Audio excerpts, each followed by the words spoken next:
में इसका असेंबल और डिसमेंटलिंग के बारे में जानकारी देंगे। इसमें हम सबसे पहले यहाँ देखते हैं कि इसके जो बोल्ट लगे हुए हैं इसको आप खोलेंगे। सबसे पहले यहाँ पे देखेंगे आप इसको, ठीक है, आपको खोलना है। तो ये जो है FIP पे लगा हुआ है, यानी फ्यूल इंजेक्शन पंप के ऊपर लगा हुआ है। सबसे पहले ये देखते हैं कि ये काम क्या करता है। तो ये जो टैंक होता है उस टैंक से कनेक्ट होता है एक पाइप, और टैंक से फ्यूल को खींच के फिल्टर के द्वारा ये FIP को देता है।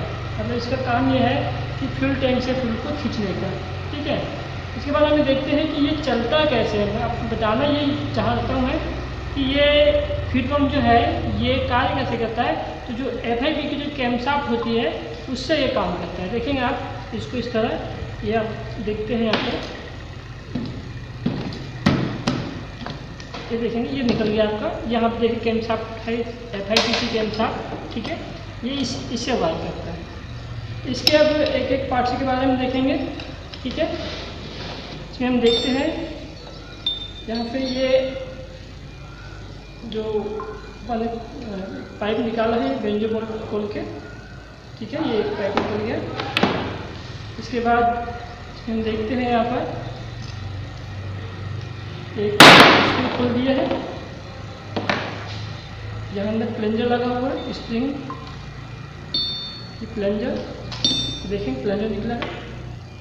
ये स्पेंडर पीछे से निकलेगा, ठीक है। इस प्रकार इसका डिसमेंटल यहाँ करेंगे। ये हैंड प्राइमरी डिवाइस है, हैंड पंप, ये निकल गया, ठीक। यहाँ पे दो वाल्व लगे हुए हैं, एक प्रेशर वाल्व, एक सक्शन वाल्व, ठीक है। ये इसका, ठीक है, इसकी बॉडी है। ये अब पूरी तरह डिसमेंटल हो चुका है।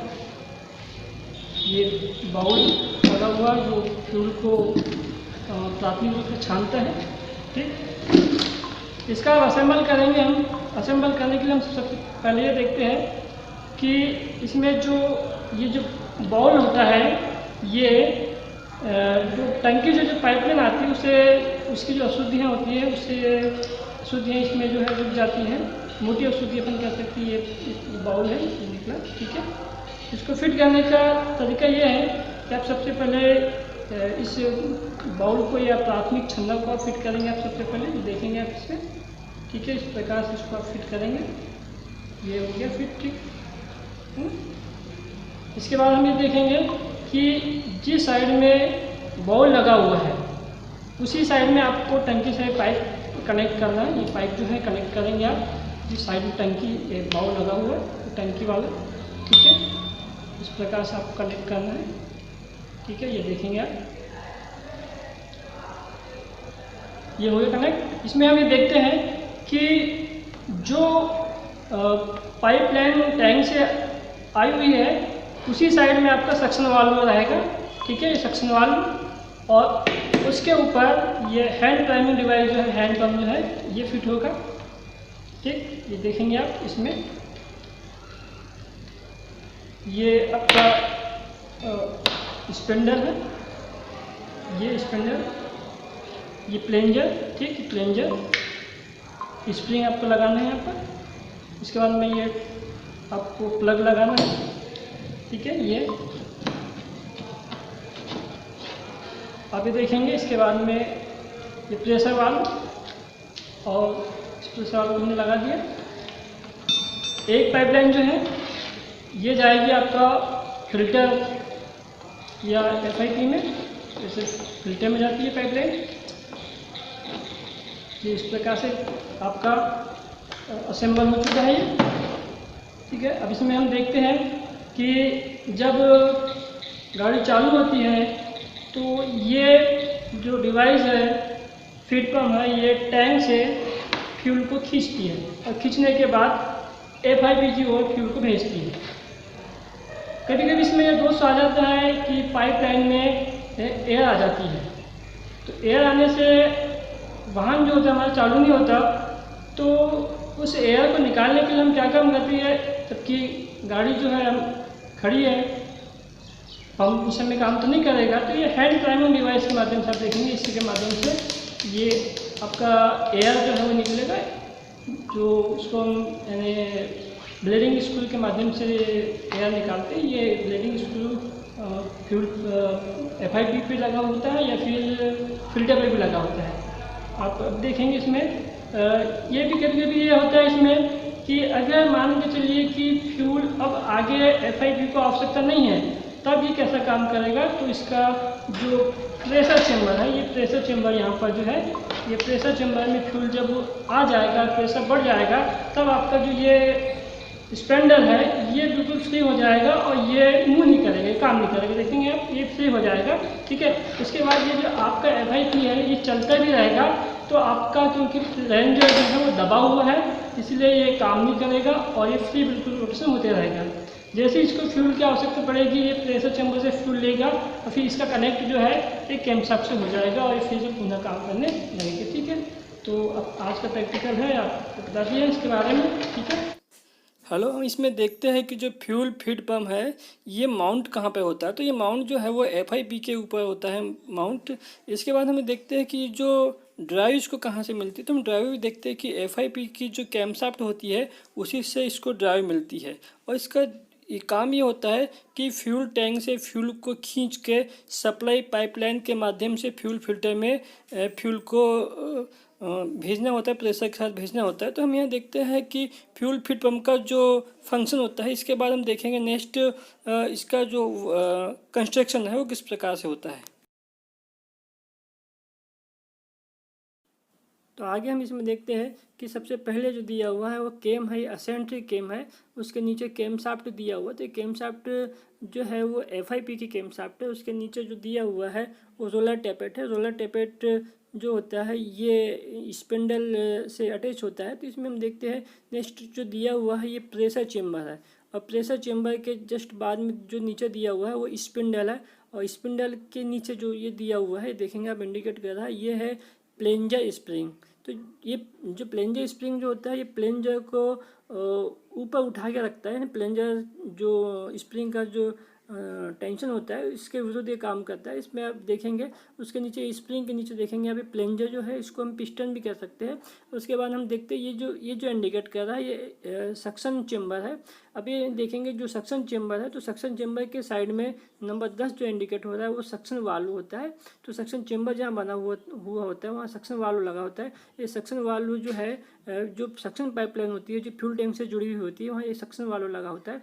उसके बाद में नेक्स्ट देखेंगे आप यहाँ पे नंबर 7 में जो इंडिकेट कर रहा है ये है प्रेशर वाल्व। प्रेशर वाल्व को हम डिलीवरी वाल्व भी कह सकते हैं। तो ये इसका संबंध जो होता है प्रेशर पाइपलाइन जो होता है इसमें जो मतलब डिलीवरी पाइपलाइन भी अपन इसको कह सकते हैं। तो ये जो डिलीवरी पाइपलाइन जो होती है ये फ्यूल फिल्टर से जुड़ा हुआ होता है। तो जिस साइड फ्यूल फिल्टर से पाइपलाइन जुड़ी हुई है वहाँ पे जो है ये प्रेशर वाल्व या डिलीवरी वाल्व जो है वो लगा हुआ होता है। तो हम यहाँ देखेंगे यहाँ पे इसके बारे में नेक्स्ट देखते हैं डायग्राम में कि फ्यूल फीड पंप कैसे काम करता है। तो हमें देखते हैं कि सक्शन चेम्बर में जो फ्यूल पहले से आया हुआ है तो प्लेंजर का जो प्रेशर होता है वो जब सक्शन चेम्बर में फ्यूल के ऊपर पड़ता है, क्योंकि असेंट्रिक कैम जो होता है ये स्पिंडल को डाउनवर्ड की ओर जो है वो ढकेलती है और इससे फ्यूल पर जो है प्रेशर बनता है और इसका प्रेशर वाल्व जो है वो खुल जाता है और फ्यूल को आगे की ओर जो है वो जाने देता है। तो हम ये देखते हैं कि फ्यूल जो है वो फ्यूल फिल्टर की ओर जाने लगता है, तो कुछ फ्यूल जो होता है वो प्रेशर चेम्बर में भी चले जाता है। तो इस प्रकार हम देखते हैं कि प्रेशर की वजह से फ्यूल जो है वो आगे की ओर जाने लगता है। जैसे ही इसका अपवर्ड स्ट्रोक चालू होता है तो हम यहाँ देखते हैं कि इसका जो सक्शन वाल्व जो है वो खुल जाता है और सक्शन वाल्व के खुलने से जो सक्शन चेम्बर होता है इसमें निर्वात पैदा होता है। निर्वात पैदा होने से फ्यूल जो होता है टैंक से खींच के सक्शन चेम्बर में आने लगता है। तो हमें देखते हैं कि यहाँ पे सक्शन वाल्व खुला हुआ है और जो प्लेंजर है वो अपवर्ड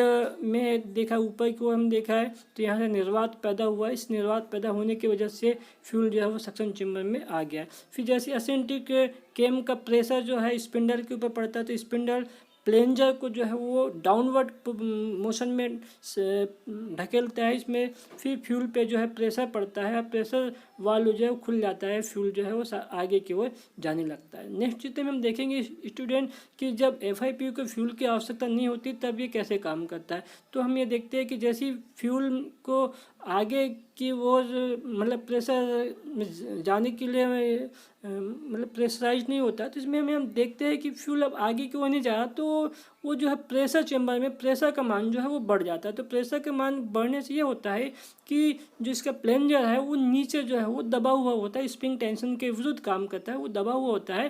तो इसमें हम देखते हैं कि स्पिंडल का जो संबंध होता है वो प्लेंजर से टूट जाता है। असेंट्रिक लोब जो होता है वो अपनी जगह में घूमते रहता है, असेंट्रिक केम जो है वो घूमते रहता है। तो इस प्रकार ये निष्क्रिय रूप से काम करता है, क्योंकि फ्यूल की आवश्यकता एफआईपी को नहीं होती। अब हम देखते हैं अब फ्यूल की आवश्यकता एफआईपी को है, तब उस कंडीशन में कैसे काम करेगा। तो सबसे पहले जो प्रेशर चेंबर होता है वहाँ से फ्यूल जो है वो एफआईपी की ओर जाने लगेगा। तो प्रेशर चेंबर का प्रेशर जो है वो कम होगा। तो कम होने से ये होता है कि प्लेंजर स्पिंडल से अटैच होने लगता है, क्योंकि यहाँ का प्रेशर अब हट चुका है। तो प्लेंजर जो है वो स्पिंडल से अटैच हो जाता है, जुड़ जाता है, और असेंट्रिक केम जो होता है पुनः वो जो है प्लेंजर को डाउनवर्ड मोशन में आगे की ओर ढकेलता है। इस प्रकार सिस्टम जो है वो काम करता है। तो हमने देखते हैं कि निष्क्रिय अवस्था में लाने के लिए फ्यूल का प्रेशर जो है वो काम करता है। तो इस प्रकार हमने देखा है कि फ्यूल पंप किस प्रकार काम करता है। इसमें हम ये भी देखते हैं कि इसमें जो सक्शन वाल्व होता है और डिलीवरी वाल्व जो होता है या प्रेशर वाल्व जो होता है, इसका जो काम इसका जो काम होता है वो बहुत महत्वपूर्ण काम होता है। तो हम यहाँ देखते हैं इसमें जो एक प्री फिल्टर भी लगा हुआ होता है, जो प्राथमिक गंदगी को जो है वो छानता है, और छना हुआ फ्यूल जो होता है वो सामने की ओर मतलब जो सक्शन चेम्बर में जो है वो आता है। तो हम यहाँ देखते हैं फीड पंप का कार्य जो है इस प्रकार हम देखेंगे कि जब फ्यूल सप्लाई पाइपलाइन में एयर आ जाती है तो उस समय कौन सी ऐसी डिवाइस है जो काम करती है जबकि इंजन जो है वो बंद है। तो उस समय जो है काम करने के लिए हम देखते हैं यहाँ पे एक हैंड प्राइमिंग डिवाइस जो है वो दी हुई होती है।